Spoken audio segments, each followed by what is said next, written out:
So there are different modifications that can occur at sugars. So for instance, on the left-hand side, uh, the, um, the aldehyde for glucose, not the one carbon, can be oxidized to a carboxylic acid.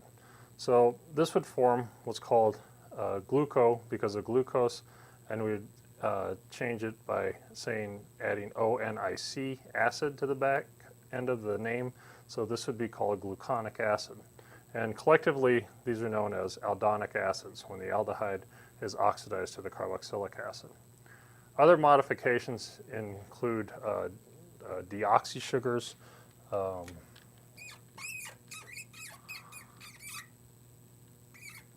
so one very important deoxy sugar is that of ribose. So this is the structure of ribose. So this is in a furanose conformation. So this is a 5-membered ring with an oxygen.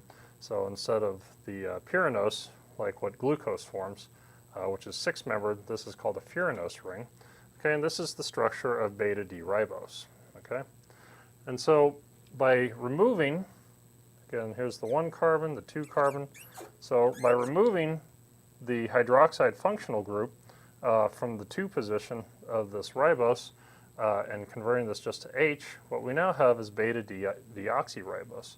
And so these 2 sugars, the difference in this is the difference between DNA and RNA. So nucleotides for DNA are deoxynucleotide, and so that deoxy is because the deoxyribose nucleic acid comes from this deoxyribose form, whereas RNA has the normal ribose as the sugar backbone for nucleotides. And we'll talk about that more in our next topic when we discuss nucleotides.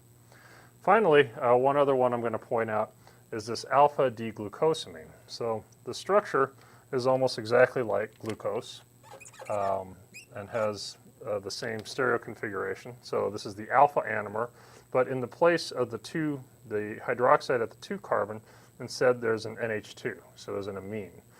So we call this an alpha-D-glucosamine. And so nitrogen heteroatoms can be put in the place of oxygen heteroatoms, and that extends the functionality of different simple sugars.